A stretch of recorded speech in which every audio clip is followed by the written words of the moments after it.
It's nice to see that intro the second time ever. It was nice. It was nice. It's just as good the second time.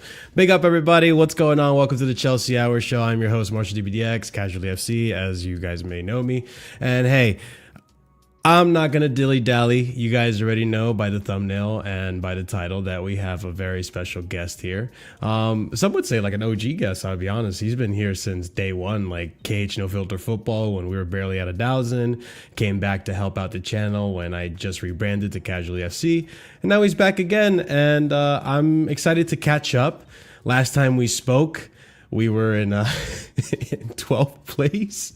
Dark times, and we haven't necessarily made it out of those dark times. I mean, we're in much brighter times than then, but don't want to say the word bright around him too much either. You know, Brighton, it's very close. You know, last thing you want to do is be Brighton, and you know he'll jizz all over you, which he has done before.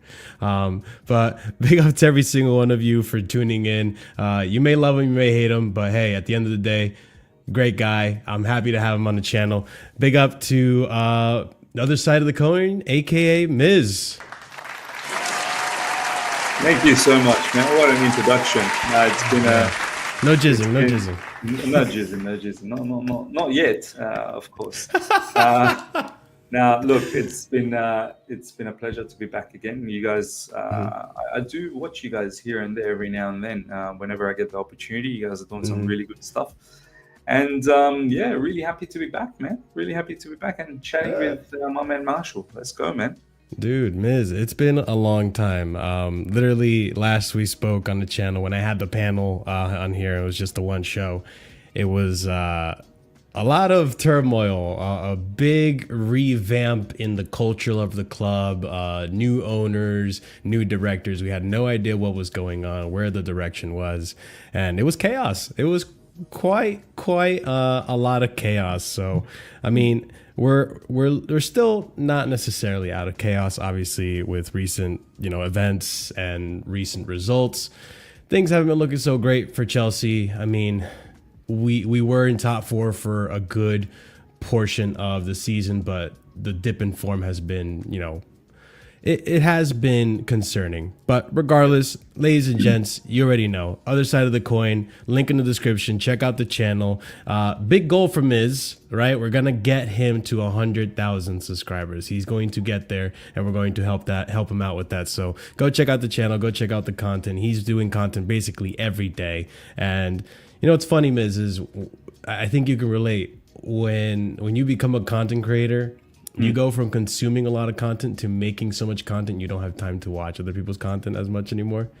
Yeah, no, 100%, man. And you compound that with a busy schedule. If you're working full time as well, you got a family, you got kids. It does become very difficult to consume content. But even then, I try my level best to watch wherever I can, whenever I can. And because it's important, man. It's important that you don't just silo yourself to just yourself. You do need to grow and develop by watching others and seeing and hearing what people have to say.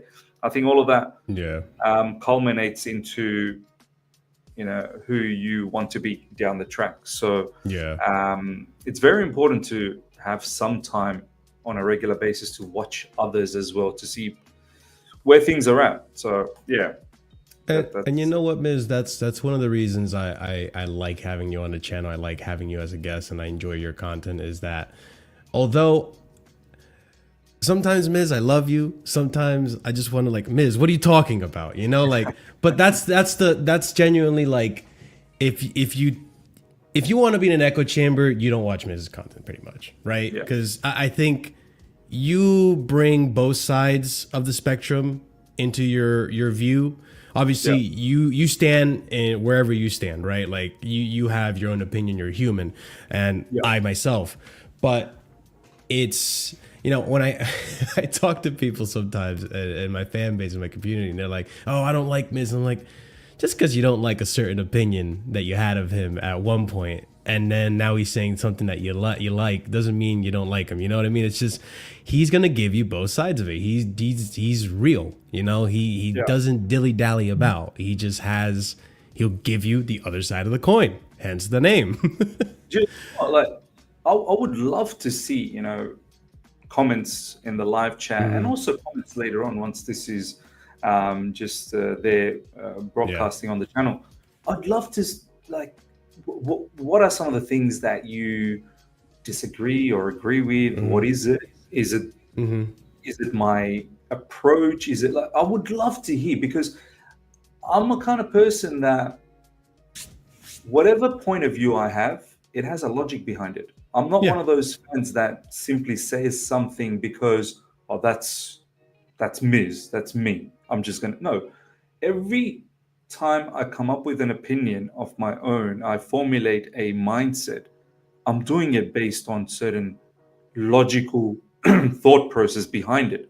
I'm not just simply sprouting that information because I just want to sprout information. No. Yeah. So people see life in different ways. You know, me and Marshall are sitting here. We may look at one thing and we could have totally different perspectives on it. Yeah. And that is fantastic content, I feel, because if both of us were saying the same thing, you're not really getting the full spectrum of things. The whole idea is to see things in different ways, but from a logical standpoint, not being different for the sake of being different because you have different perspectives. Yeah. So, yeah, look, I'd love to know, and so I can actually counter that and let you know where my thought process is coming from. And then after all of that, if you feel that, no, I still disagree, and that's fine. Yeah. That's fair play. But don't just disregard something without understanding why one thinks the way they think. Do you know what I mean? Yeah, and that's why I like having my panel shows, because it keeps me humble to an extent, and it gives me different perspectives. Like, listen, I call this channel Casually FC for a reason, because sometimes I feel like when it comes to the spectrum and the history of football, I don't know everything. Sometimes I do feel like a casual. Like, if you talk to me about history of Ligue 1 or like La Liga and who won La Liga how many times in a row back in the 1990s, I can't tell you that. Like, I just don't know. I'm a casual like that, you know? You tell me about Chelsea recent history and past history, maybe like when I was younger and I can barely remember, like, outside of the main players and, you know, Jose and Felipe Scolari and that stuff, like, it's hard for me to even like match up. I'm not a hardcore, but I do know my football, and I'd like to believe I very much like you consume multiple content, get different perspectives, and I like to learn on about that stuff. But the thing I like about this format, right? It's like we're doing 1v1 football, right? And I'm glad you mentioned the differing of opinions, because, you know, 1v1 football, I'm competitive, you know, I want to win. So I'm going to gegenpress you a little bit, Miz. You know, I got questions to ask. And at the end of the day, ladies and gents, there's no beef at all whatsoever. It's just conversation and debate, because I know we're going to have a difference of opinions on things. And we'll start off with the one thing that I can't believe this actually happened. And I correlated to you, Miz. So before we get into like the nitty gritty of sporting directors and all that stuff, which I'm sure we'll find a lot of agreement in, not too long ago, you came up with this theory, right? And prior to this theory, I think a lot of people had this idea that, okay, the plan for Andre Santos, I think you know where I'm going with this. The plan for Andre Santos is he's going to go to Strasbourg. He's going to be part of the first team, right? And a lot of us were really annoyed that we didn't recall him during the January transfer window, along with either Leslie Oguchukwu or him. And to an extent, I also was one of those guys frustrated, but I also tried to understand possibly why. And I had a few theories in my head, but the theory that never occurred to me that you said, and I was like, oh, that could be, a theory, ended up spreading like wildfire. And now everyone seems to think that this is going to happen. And that theory is essentially the board and the owners don't want to recall Leslie or Santos to hold up their value so that they can be flipped for a profit, right? And to an extent, I don't disagree. I think that's actually pretty reasonable. Like, I think that could be a possibility. Is it a possibility? Quite frankly, I don't know. Where I stand with this, and you tell me where you stand with this and if it even annoys you really, because I know some fans, based on if this happens, will be annoyed, is that I think no matter what happens next season, whether Santos comes back or goes back out on a loan, which I doubt he'd go back out on a loan. I think he's either coming back to Chelsea first team. If he comes back to Chelsea first team, I have a feeling that in January he'll do very much like what Renato Vega did this season or João Felix and ask to be sold or brought out on loan. And that's because I do think, and this could be speaking out of ignorance, right? Because I don't watch Santos that closely. I know he's a good player. I've seen clips, right? I do think the player knows his worth. He knows, he has that feeling now, that thirst of first team football.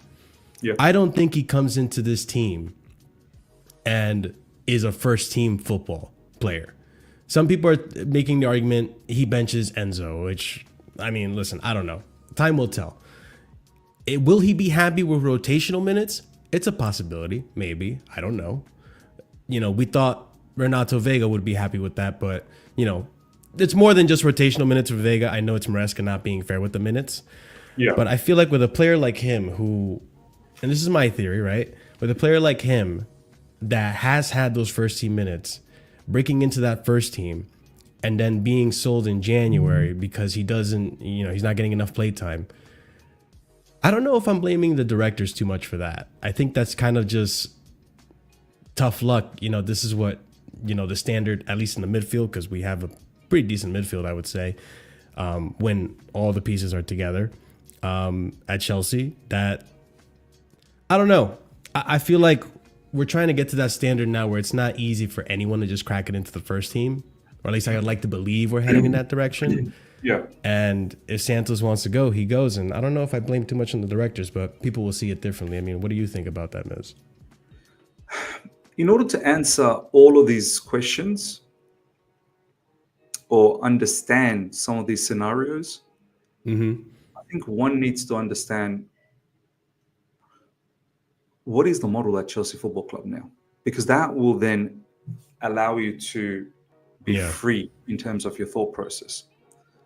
Open your third eye. I see a lot of people say, oh, how can you blame the directors, or how can you blame the players, or how can you blame the managers? All of these questions arise because a large part of the fan base, I feel, don't understand how Chelsea are actually being run. Because once you understand that concept, a lot of your questions will become very straightforward as to what the answer is. So, having said that, how do I think Chelsea Football Club is run? Let me answer that first, and then I'll be able to answer the Andre Santos situation, because Andre Santos situation has a prerequisite question. You can't just simply jump onto Andre Santos and jump onto the sporting directors without knowing how Chelsea Football Club is actually being run. So, in my personal opinion, Chelsea Football Club is purely a business model. It's not really there for winning trophies. Winning trophies is not the paramount objective here. Sure.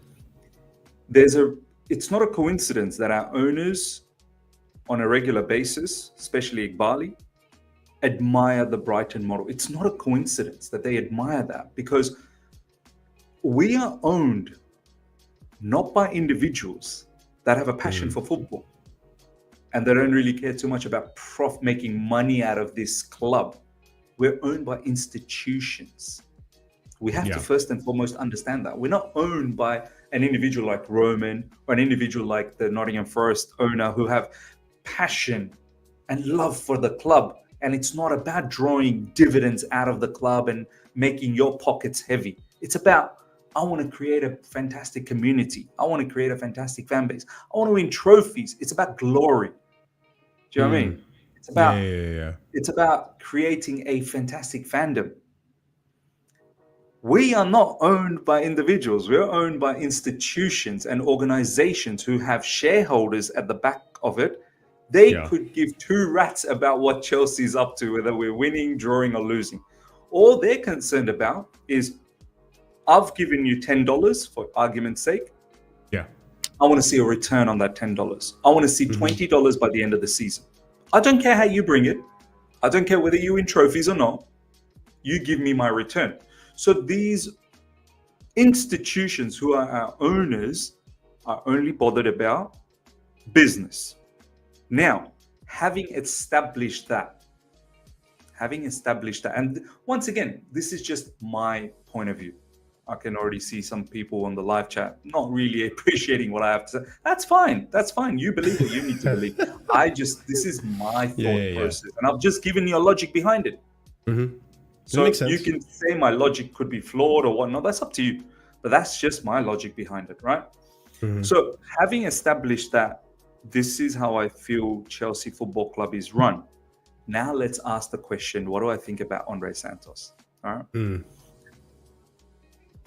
I still believe we didn't recall Andre Santos in January because, Marshall, think about it. Recalling him at Chelsea, he's not guaranteed of minutes from day dot. He's not guaranteed of starting. He's 100%. And he's an asset of Chelsea Football Club that is soaring in terms of value. He is right now one of the best midfielders in Liga. 100%. His stats is one of the best in Europe. So our owners with the business mentality is thinking, why am I going to bring back an asset that is appreciating in an exponential manner, bring him to Chelsea where things are not the greatest, there's a lot of toxicity, results are going south, and you're not guaranteed of minutes on a regular basis, where as Strasbourg, sometimes he's the captain. Yeah. Do you know what I mean? He's one of the main figurehead, right? So from a business standpoint, it doesn't make sense to bring him to Chelsea. That's number one, because his value is soaring. Now, what are we going to do for summer? What are we going to do in the summer? There is a case that you can say, yes, he should be able to start. He should be getting that first team opportunity. But once again, what do you do with already players that you have? Caicedo, Enzo Fernandez, Romeo Lavia. What do you do? Because there's a conundrum, right? There's a conundrum. And then don't forget there's Leslie Ogochukwu, there's Keenan Dewsbury Hall. Yeah, people, it's very easy to sit here and say, yeah, just get rid of them. You see how difficult it is to get rid of players. It's not that simple. It's not that simple, you know. They made it simpler with the salaries, but it's still not that simple. It's not that simple. There needs to be a demand. Look at January. We couldn't sell players. We had to send them out on loan because ultimately our football club, once again, think business. We are not going to make any losses on any players. Yeah. These owners, they're not in the business of making losses, because losses will culminate to investors making losses. And that's not 100%. Good for the image of these owners and their businesses. So, sure, Andre Santos could potentially start or be first team player.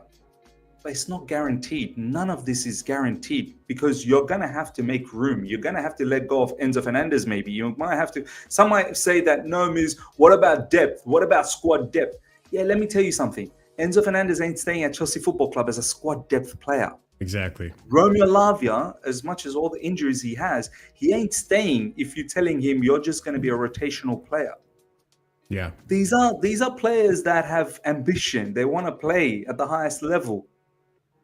Andre Santos, similarly, he's not going to stick around anymore after having a breakthrough season at Strasbourg, where now teams like Bayern Munich are knocking on his door. He ain't coming to Chelsea to sit on the bench. Mm-hmm. And then you guys might say, once again, oh, no, but he'll get minutes in the Champions League, this, that, the other, if we make it to Champions League. That's true. You know what I mean? We could make it to Europa League, sure. But he would want to be one of the most important players in the midfield.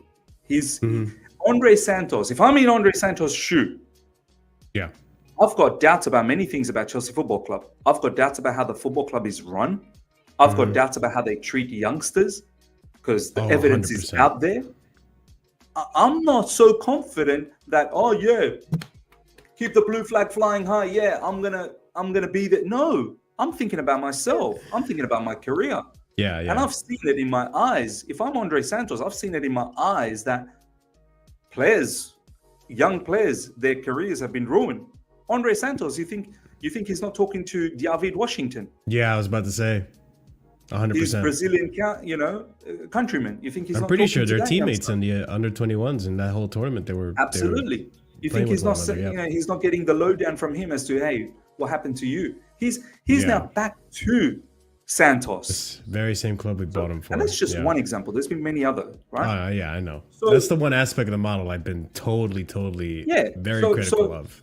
Look, are we gonna be surprised if the board of directors and owners, and ultimately you guys all have to understand, the board of directors, they ultimately don't do anything without the sign-off of the owners.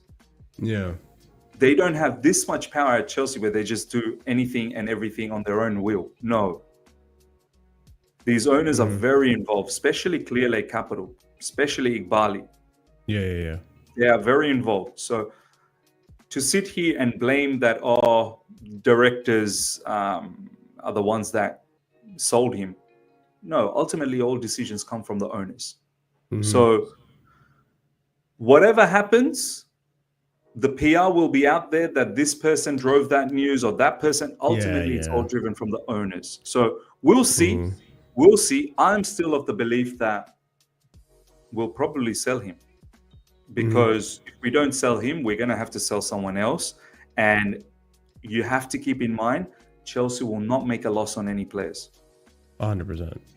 Even if it means breaking even, like we saw with Cassidy to an extent, right? I mean, they made a little bit of money off of Cassidy, but at the end of the day, it was like chump change, which is another criticism I have of the model, right? Is that in an ideal world, you cultivate an environment where you have your prospects and your young talents nurtured very much like Andre Santos was nurtured, right? And unfortunately, it's like we're trying to walk before we can even get on our feet with the multi-club model, right? Like in an ideal world, if you had the multi-club model in place, then you do some loans here in Portugal, you do some loans here in the United States, you do some loans here in France, whatever you can do, and you nurture your players and you go up the ladder, kind of how Man City have it set up with Girona and their other clubs. And it's like, you're getting all these players, but you don't have that model set up. And it's very much to what you're saying, what you asked, which is what is the model? And I don't do as much research into the business that our owners have done, right? Like I just stick to the football side of things for the most part. I will have a general knowledge of what they do, but I don't look too deep into it. But when you look at how they've done business and what the idea and the path forward is, it doesn't make sense. It doesn't make sense the minuscule amount of money you made off of Cassidy, someone who I had high hopes for, considering what he was doing in Italy, right? With the I think it was the under-21s tournament that he participated in for Italy. Yeah. And then you look at Diego Moreira, your guy. Remember Angelo? You were hyped on Angelo. Yeah. And what happened to him? He just got quickly just flipped for maybe like 5 million pounds of profit or something like that. It wasn't very much. And it's just like, this doesn't make sense, because even if you were in for money, and this is, I want to ask you the question, because this is the part that confuses me, right? Yeah. Even if you were in it for profit, wouldn't it make more sense to develop these players properly so that you could sell them for 20 million or 40 million more than what they're actually worth and what you bought them for? And then going on to that, Miz, what doesn't make sense to me, right? And you've heard people say this, we've all said it. For the most part, we all in Chelsea and Chelsea fandom agree that the best way to make profit is to succeed. And the best way to succeed is winning trophies. So some time ago, I was talking to the Bridge Nation, Ahmed, big up Ahmed, and I was having this discussion with him. I was like, do you believe that our owners have found a way to make profit off of Chelsea without needing to get top 4 and winning trophies? What do you think, Miz? Fully believe that. I mean, Brighton just released their financials. There's a guy that's tweeted something out, and I've just quote tweeted that literally about a couple of hours ago. Brighton have announced big profits for this season. What do Brighton win? What do Spurs win, Marshall? Spurs make a lot of money. A lot of money. You could say that's a lot of the stadium too, but Brighton doesn't have that, so. Yeah, so Brighton's a classic example. Yeah, like, how are they able to not be in top 4 on a regular basis, not win any trophies, still make a lot of profit? And this is why I keep saying, listen to what our owners are saying. Listen to what Todd Bowley said yesterday. I know Marshall just said that, look, I don't take so much time to understand what the owners do and whatnot, their business. But I'm sorry to say, you're going to have to understand it. Because if you don't take the time to understand it, you'll not understand what's going on. You'll be always forever be confused as to what the club is trying to do. You have to invest time. If you love something so much and you're invested in it, you have to understand who are the people behind us. It's like Marshall say, you work at your workplace. You love your workplace, but you don't seem to understand why certain people are doing certain things, why the managerials, why the management are taking certain turns, why is the business going this way? You don't seem to understand it. The only way you're going to understand it is you have to invest your time to understand them. And then only you'll be able to say, okay, I get it why you're doing this. I may not agree with it, but I get why you're doing this. So, yes, our owners have seen that it is absolutely possible to have a sustainable business without winning any trophies. Because let me tell you why. Marshall, by spending a lot of money, which Man United have done over the last so many years, they've splashed a lot of money. What have Man United won besides a couple of domestic trophies? What have they won? So investing money is not directly correlated to winning.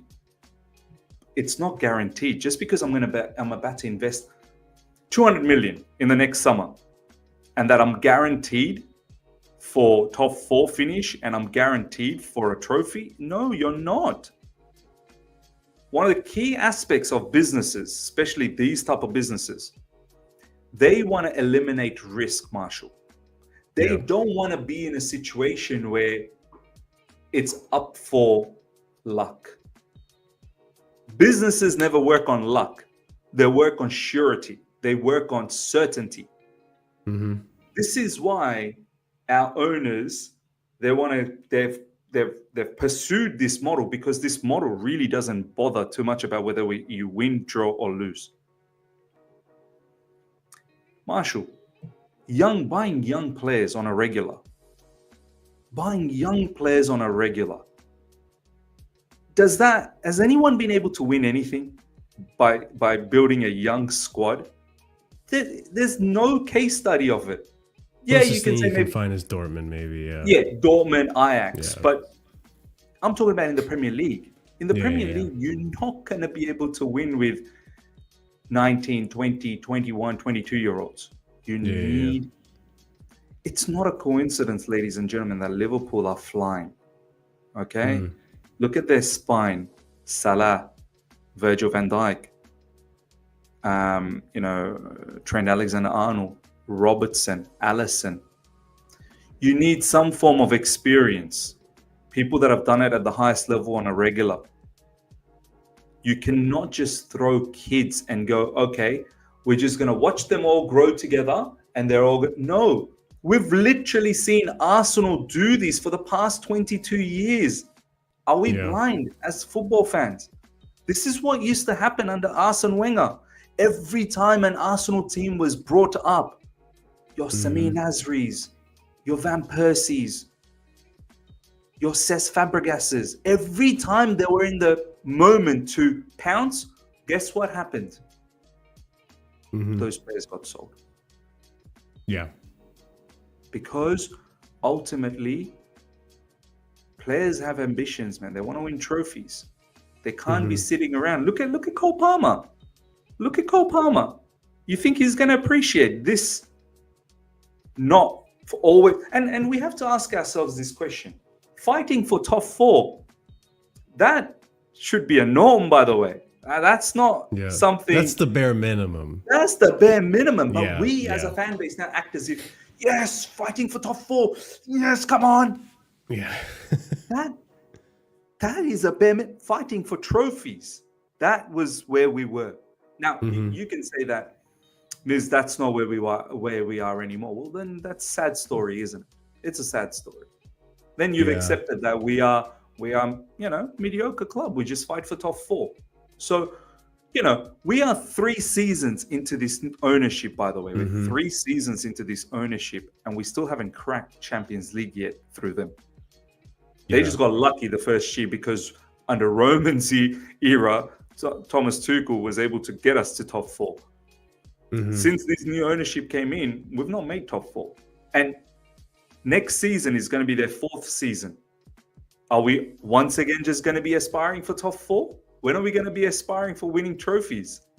And this is what it comes down to. Winning trophies is not important for them.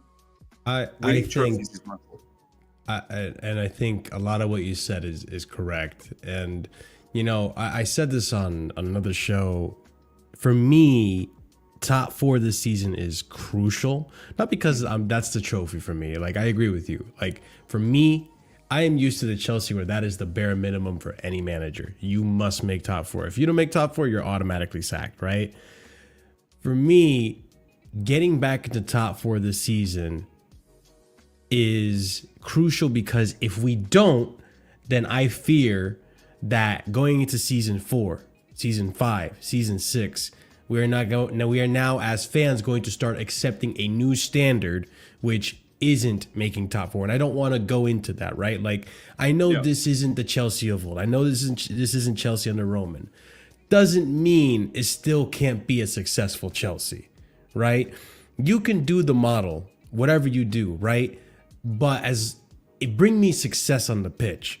And that's still for me, like, I do think there is profit and money involved in this. I think as any owner, to be fair, nowadays, for the most part, most owners are going to try to find a way to make profit off of the business. They have a right to do so. I get it. We were very lucky as Chelsea fans to have what I like to call a unicorn owner, a one-of-a-kind owner, arguably the best owner in all of football, in Roman Abramovich, who he put money out of his own pocket into the club and didn't care about making a return. I look around football nowadays in Serie A. I look at even in our own league, in the Premier League, Bundesliga, the French league. There's not too many owners that don't care for the profit. But there's no problem in making profit in football. as long as you're also succeeding along the way. And with the model, right? And I feel that if they have just made certain tweaks and they have done things a little differently, I feel like a lot more of the fan base would be on board than they are now. I feel like, for example, one of the biggest mistakes that they made, for one, sacking Tuchel, right? The second thing, I don't know if this was in their control. It's either PR or it's their story. He said, she said, Marina, Czech, and not Emanalo. What was the other guy? Bruce Buck, right? Those guys leaving and jumping ship. Whether they jump ship on their own accord because of things with Roman or because of their own choice or the model, or if Boli and Igbali told them to go away, who knows? But the fact that there wasn't that little bit of stability, right, to transition this into a much easier way. Because let's not forget, the purchase of Chelsea was very, very unique. Usually, you look at how Newcastle was purchased. These are things that take a span of months, and sometimes more than a year. Chelsea and Roman and the government expedited that. And so as a result, maybe that's how we get the owners that we get, right? Because they came to the table, made an offer, knew the agreement beforehand. New stadium, you have to invest $1 billion, so on and so forth. And so they knew what they got themselves into. And did they have time to make a plan and a concise plan? Because that's one thing, like this morning I was listening to the All You Can Eat, and I thought this was a little unfair, right? To say, you know, it took forever for them to get directors. I mean, to be honest, look at the process in which they bought Chelsea. It was a flash sale. It's an opportunistic purchase, right? Mm-hmm. Opportunity buy. Well, crap, let me get a consortium. If I'm Boli, let me get a consortium because I don't have the money right now. I'm not ready for this. Let me get a consortium. Let me get the money. And now that I'm here, crap, I don't have directors ready. I'm going to be sporting director. Meanwhile, I'm going to see if I can find someone that can come in January because that's when the sporting directors came in. Vivell, Win Stanley, Lauren Stewart. And so it was messy from the get-go. Absolutely messy from the get-go. And you can make the argument that maybe if they had more time, maybe it would have been nicer. But we have 7 more years with this ownership to see if that was really the case. I don't think it's about time though, Marshall. Like, let's put ourselves in their shoes, okay? Yes, it was an opportunity. And once again, this is what they do. This is exactly what they do, right? Yeah. ClearLake, especially their business, I need to look into what Eldridge does, which is Todd Bowley's business. ClearLake's business is finding opportunities, companies that are sort of faltering, buying them, and then bringing their managerial expertise. This is what their product is. ClearLake's product is managerial expertise. They bring in their managerial expertise to then uplift the company, and then in return, uplifting their value and then selling them off. Sometimes they may keep those companies within their asset management portfolio, but their remit of ClearLake's primary objective is finding opportunities, right? Finding opportunities. Sure. So yes, they found an opportunity with Chelsea Football Club. Absolutely. My thing is, you don't need to come in and just obliterate the place. Yeah, that was Chelsea my issue. Yeah. You bought Chelsea Football Club, and I completely hear what you're saying. I haven't had the time to formulate a plan yet. I was just too concerned about buying this because it's a great opportunity. I haven't had the time to sit down and actually formulate what I want to do. Yeah. What do you do in those instances, Marshall? You say to the people, let me observe for a little bit. I've just bought this. It was a great opportunity. Let me just observe, because this is a team that is not a broken team. This is a team that's making top 4 on a regular under Thomas Tuchel. This is a team that just won the Champions League not that long ago, won the Club World Cup, won the Super Cup. So there's winners in this team. So my approach would have been, let me observe for 6 months. Yeah. I've just bought the club. I don't have the time to plan as yet. Let me observe and let me reach out to the people that are there already and tell them, guys, we would love you to continue and pursue what you're doing. Meantime, we'll observe. No, what did they do? They came in, Oh, there's not enough data here. How are you guys not collecting data from the youth academy team to the first team? Oh, Thomas Tuchel doesn't want to be involved with, with transfers and this, that, the other. All right, get rid of Thomas Tuchel. All right, get rid of a lot of these players. Bring in a bunch of new players. Get rid of Peter Cech doesn't want to stick around anymore. Marina doesn't want to stick around or can't stick around. And now you've decimated the place. Yeah, you've gotten rid of everything that held the place together at a bare minimum, as you said, bare minimum. Yeah. And you've decimated it. You started from scratch in a sport where you really know nothing about. Hang on. And that's the thing, like where I was getting at. Just before you jump in. Go for it. Is it a coincidence that we're faltering? It's not. No. They've decimated the place, and we are where we are because of the actions that they've taken. Yeah.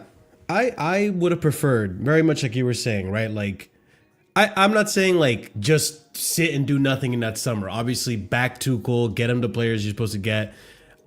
The theory is that Iqbali came in and said, no, fuck you. I'm doing everything my way. Who knows, right?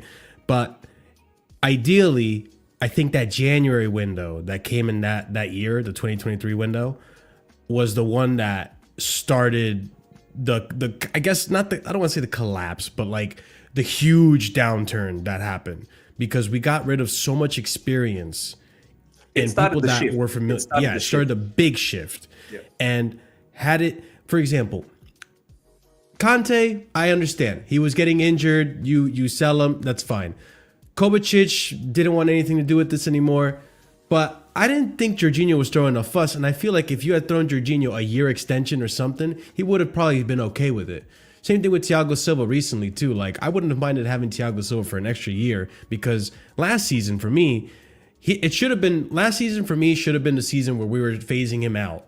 But instead we had Pochettino playing him and super dependent on him, right? But like these experienced players, even Ruben Loftus-Cheek to an extent, that understand the culture of the club, understand, the mentality, right, of winning and what Chelsea is, to introduce that to your Enzos, to introduce that to your Mudriks, to introduce that to your Nani Maduekis, even David Dr. Fofana at the time, so on and so forth.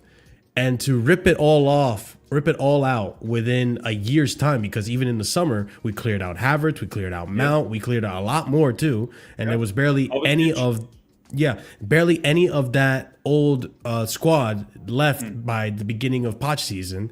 That it's just like, no crap, you're going to have deficiencies where there's a lot of young players, there's inconsistencies, we're still seeing it. And it's just like, no shit. So that's one thing where like, I wanted to ask you, do you reckon that from this point on, right?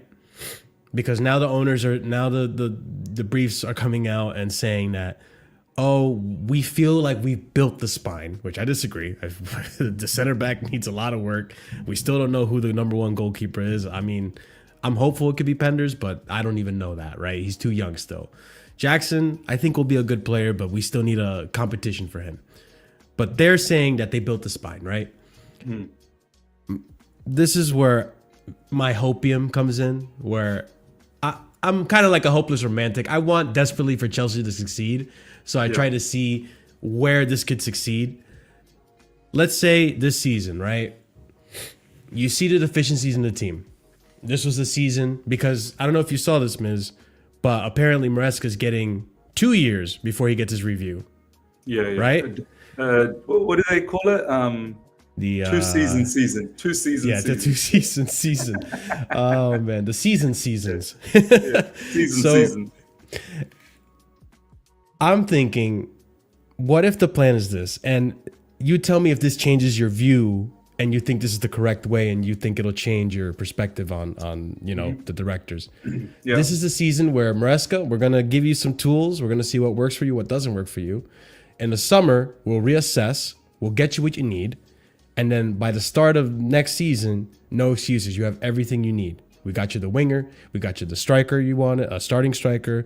We got you center backs, experienced center backs that can get this going. And we got you an experienced goalkeeper. A little bit of a pipe dream, but let's go down this hypothetical train.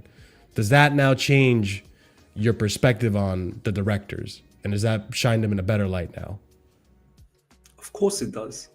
I'm not some sort of a crazy fan out there that's just here to, have all of There's a these lot of them. I know you're unbelievable, not. Yeah. unbelievable hypothesis. No.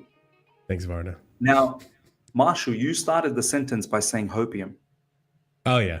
So your sentence to me, your comment to me that you want an answer for is based on hope. Yeah. See, I'm a 39-year-old man.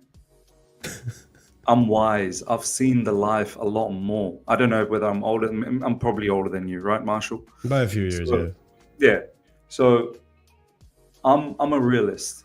I like to see what things are happening right now, and then I like to then assess where it's possibly going with what has been seen so far. Yeah. I'm not in the business of simply hoping that it all changes, because one thing's for certainty. So far, what we've seen from these owners is it's business first. And no one's got any issues about making profit. You can make profit, but it's about holding that as your primary objective as opposed to footballing objectives is dangerous, because then you're not making footballing decisions. You're making business decisions. Yeah. Because you're after profit. And football, you need to make footballing decisions. All right. So that's number one. Number two, your model. I don't see this model being changed, because or else your business gets affected.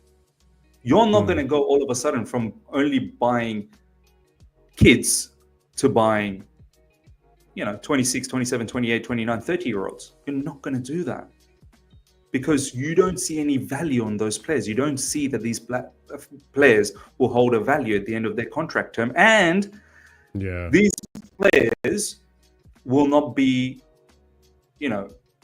be happy with 140K or that limit, 150,000. Some of these players that you may want to go for, they've been established players, they've played at the highest level. They're not going to be happy with that wage cap.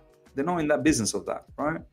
And some of these players might be worth a lot of money in terms of transfer fee. So what are the three things in our model? Young, low wages, low transfer fee. Why? Because the cost is reduced and you can maximize the profits, right? So, Marshall, unless I see in the summer a complete change of their approach, which I don't believe they will, because I know what their business is all about. They're not football passionate people. They're business passionate people. We have to understand this. They're not here for the love of Chelsea or for the love of growing a community.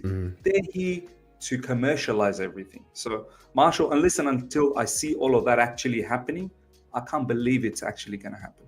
That's perfectly understandable. For me, it's just baffling because, for example, this January transfer window that just passed, right? There were opportunities to buy players of high caliber within your structure. You have Kvaratskhelia, right? Was one of them that, why didn't we go for him? We got Mudryk that's banned. We need a left winger. Why not go for it, right? If you get turned down, you get turned down. For example, we need a backup striker. I know people disagree with me on this, but this is an example. Just bear with me, okay? Kolomuani on a loan. That's risk-free. Short-term solution. I didn't necessarily disagree with the Chalobah thing, but I mean, if you could have gotten Mark Gahey from that, I'd much rather prefer that. And for the center mid option, you had the recall option, which we already discussed that. Obviously, that wasn't going to be a thing. Basically, what you're trying to say is that you didn't need to do much, You didn't need to spend too much. Exactly. And you could have made profit, because what's to say the Kvaratskhelia, like, he's a good player. You're getting him for a pretty, reasonable wage. You can sell him on afterwards, because I know that's important to them, having wages that are, not 300K a week, where it's impossible now to sell him on. You look at Casemiro at United right now. He's not willing to go because he's earning his 325K a week every week, and now he's just going to sit there and just earn that wage. He's going to deny every transfer until he finishes his contract. Players do have power to finish on a free. We saw what Gallagher tried to do and Mason Mount tried to do, and eventually we pushed them on. But it's you're right. Obviously, there's a realism to it. Until I see it, it's one of those, like, I'll believe it.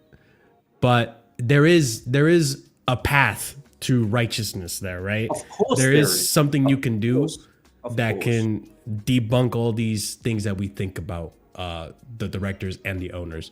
But on the owners, right? I do want to mention the protests. Now, me personally, I'm American, all right? Protesting, revolution, throwing kegs of tea off of the Boston Harbor, that is something that's almost ingrained in me as an American. Like freedom of speech and everything, it's as American as you can get. Like I understand protests and I'm all for it, especially when you have so many people that talk on Twitter. If you really feel so discontent about certain things, Ms., I don't know about you, and I'm sure you're like this as well. Yeah. I rather find solutions than just whine and complain about it. I'm that type of guy that I rather take things into my own hands where I can and find solutions rather than sit and whine about it. So if you want to protest, I respect everyone that went and protested. Kudos for you, because that's better than what a lot of people are doing, right? Yeah. But that's about as much as I give credit towards the protest. I think it's great that they protested. I think it's good that they have announced to the ownership that, hey, we're discontent with the way the club is being run. That's fine.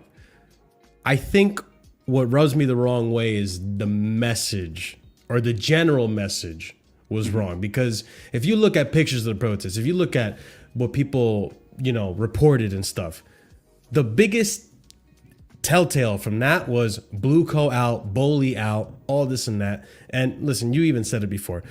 Bowley is almost being like a scapegoat in this, right? We know he's not the majority owner. It's Iqbali and ClearLake. I feel that it's almost, I don't think selling. Well, first of all, I don't think if we're going to keep protesting, I think we should start to protest things that are a little bit more tangible, like the sporting directors, getting them out, because I feel like they almost went scot-free in this. Like, the sporting director sat down and was like, oh, they're mad with Bowley. They're not mad with us. There's not many people talking about us out of that protest. They're talking about the ownership. So we're scot-free in this. So to an extent, I feel like they got away with murder there, right? And that was an opportunity to really call them out. But I feel like there's this notion, and I think you feed into it a little bit too, and you can correct me if I'm wrong, that before 2032, we're going to be able to sell these owners. Or these owners are going to be able to sell, rather. I don't think we can sell the owners. I think that's illegal in certain countries. But in terms of that notion, I mean, I guess two questions here. If you do believe that these guys can sell before 2032, and I mean sell to another company, not amongst themselves, right? Yeah. Then what is giving you that belief? And also, unlike Roman, right? How Roman set certain criteria to hit, and almost like a profiling. What do they call that before you get a job, where they like kind of analyze you to hit Interview. Yeah, almost like an interview, but like a screening. There you go. Where like they screen these buyers before they purchase them. Who's to say that they're going to do the same thing for the next owners, and that the next owners are actually going to be good owners? Because when I look at football, and I mentioned this earlier, I think the majority of owners there, or the majority of teams, they have a lot of complaints about their owners, right? We talked about this last night on the show. I think Newcastle, you could probably say, is a recent purchase that was made that, okay, those look like good owners. Aston Villa, you can make the argument for, but then you got to put yourself in those shoes. Would you be okay with the results that Aston Villa have gotten despite Champions League and all that? So there's two questions for you, really, is why do you think that owners can sell if you do feel that way? And do you think that the next owner is actually going to even be an improvement on what's going on right now?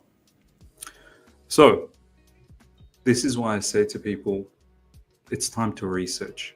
It's not the time to fight amongst each other, because it means nothing to me. You can fight with me and fight with Marshall, and we can fight each other. That means nothing. It's time to do research. All of these questions, you'll only be able to answer if you go and do your research. Now, I'm not saying I'm some sort of a scholar in this, no, but at least I've started doing some research, because I also have these questions. So what I found in recent times, it's very common knowledge. It's public knowledge for everyone to access. Go to ClearLake Capital's website to answer Marshall's first question. Why do I think? What gives me the belief that they can sell? Right? Go to ClearLake Capital's website. They're the biggest majority shareholders of Chelsea Football Club, something around 60% of the shares. If you go to their website and you go to their strategy page, it's written in clear and in bold. They only enter an investment knowing the contingency plan of the exit. They don't enter an investment without knowing how they're going to exit out of this. That is one of their biggest remit. They will enter an investment, and before they even enter the investment, they have it all worked out how they're going to exit it. So if you think these multi-billionaire owners have locked themselves up for 10 years, you're fooling yourself. You're fooling yourself. These guys are loophole kings. They find loopholes everywhere. You think they've if they see enough brand damage on their product, they're just locked on. They can't do anything about it. You're absolutely having one. You're absolutely having one. Now, whether they will sell or not is a different story. So there's to answer Marshall's questions, there's two parts to it. Do I believe they can sell? Oh, for sure, I believe they can sell. They are not stupid. Oh, for sure.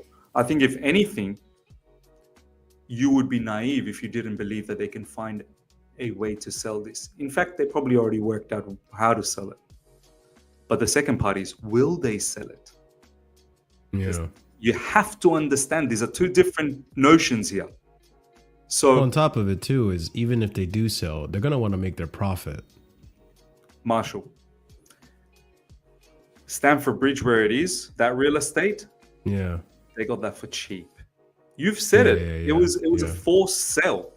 The UK government forced Roman Abramovich. They sanctioned him. They had political issues with Russia. They forced Roman to sell that club. And these guys found an opportunity and they got this football club on a discount. There's a lot of credible reports out there, financial outlets, financial publications. They'll tell you Chelsea maybe was worth 6 billion. We ultimately ended up getting for 4.2, these owners. Some are saying that it was probably worth 6 billion. Yeah. Why wouldn't you not believe that?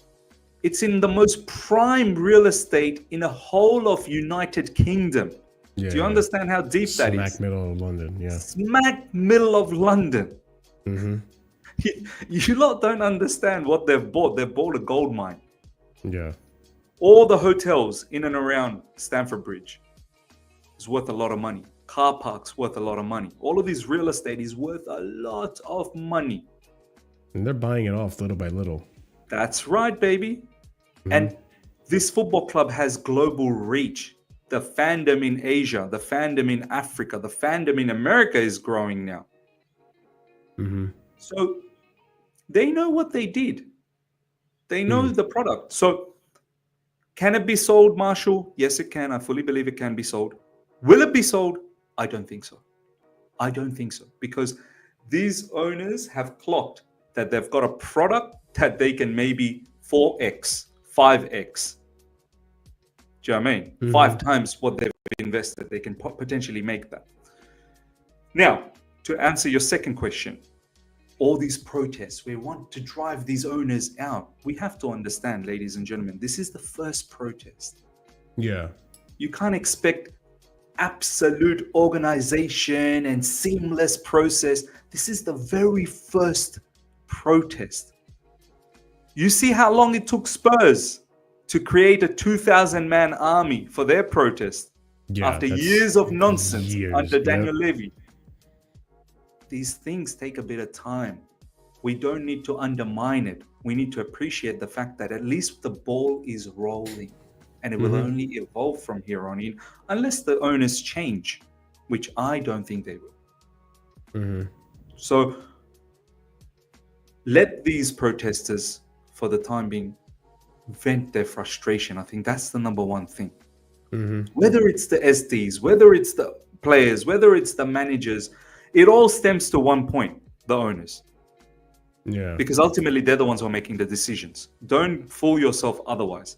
Now, to answer your question, but Miz, what will happen? Like, are we comfortable? Whoever comes next, I don't know, Marshall.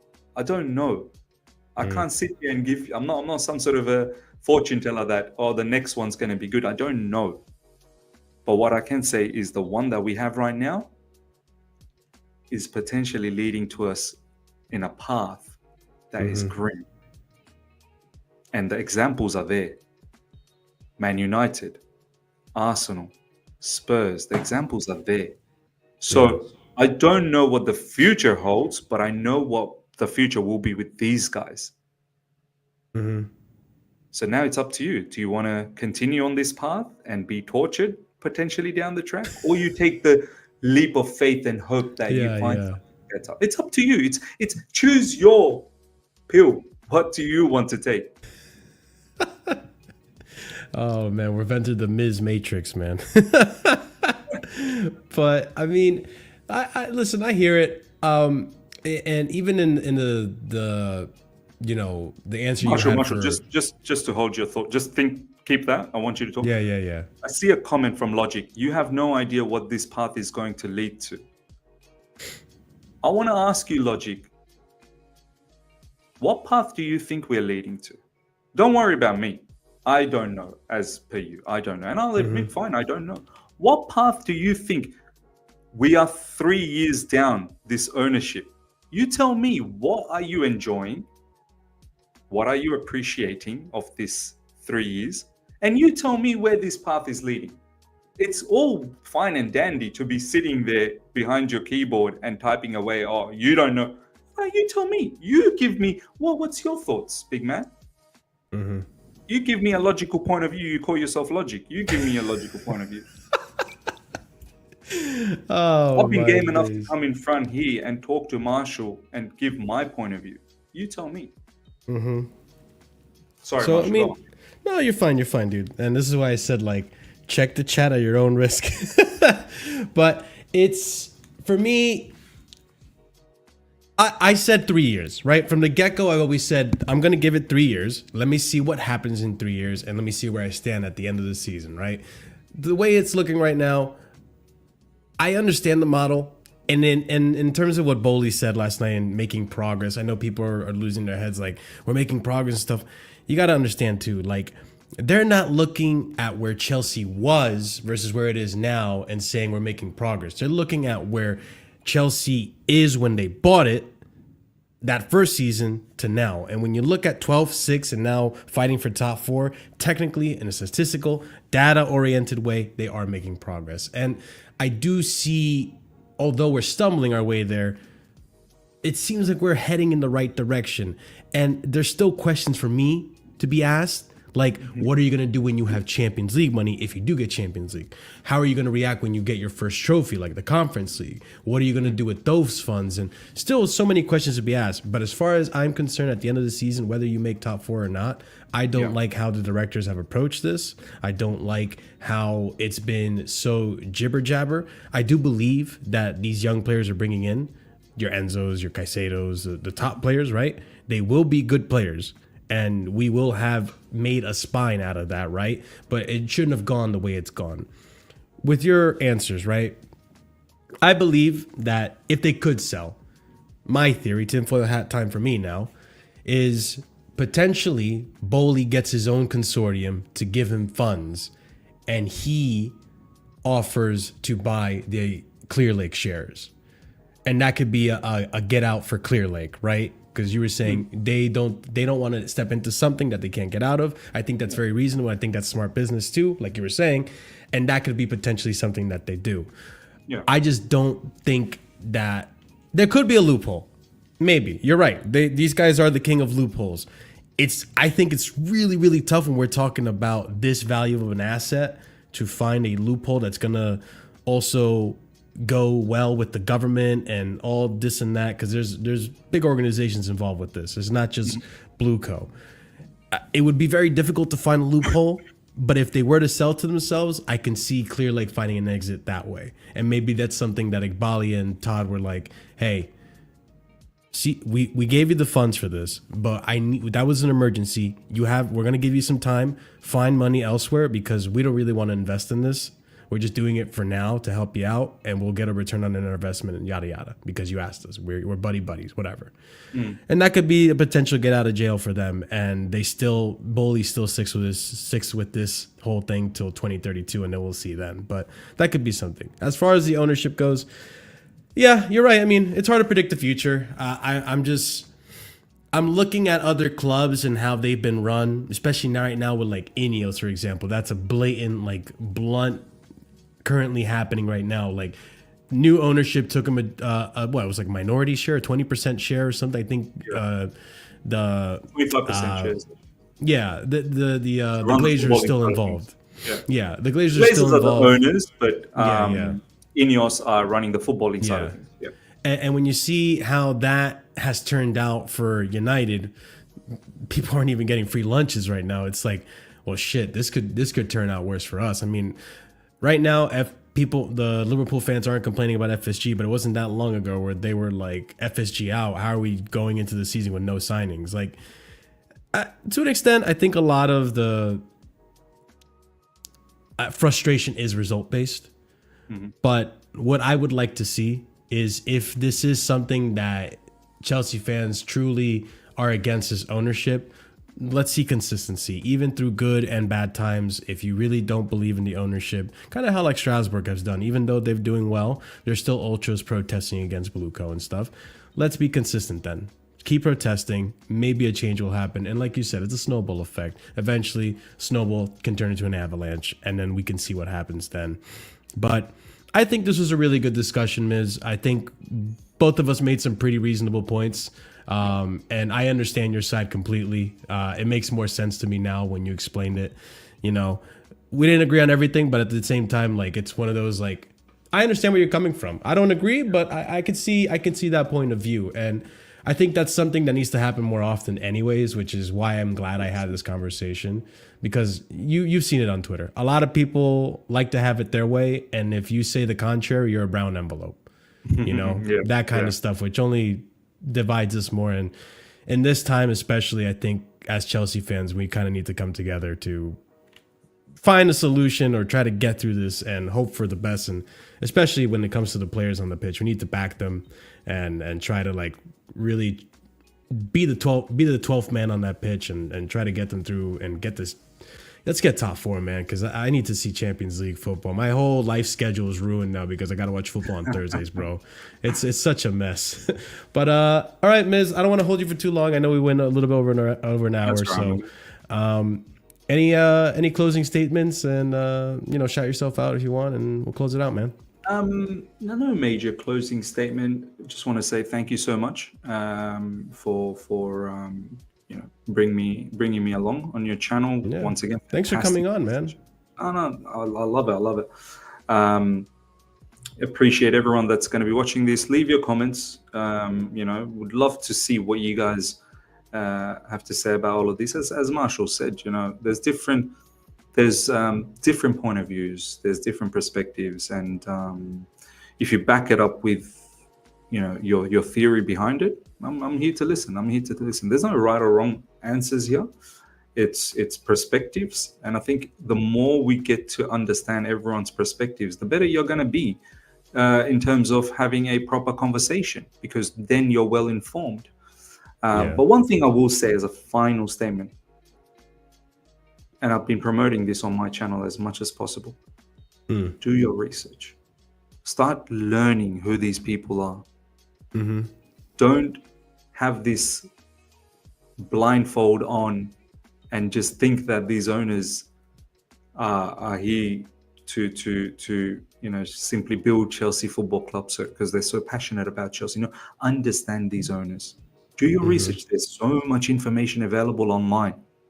Public access. These are not like something that you need to pay paid subscription to get an answer for. Find out who Todd Boehly is. Find out who Iqbali is. Find out who Feliciano is.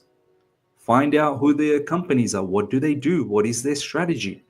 and then compare what is happening at Chelsea, and then start to formulate and put the pieces together. Okay, I get what they're doing now. I understand it.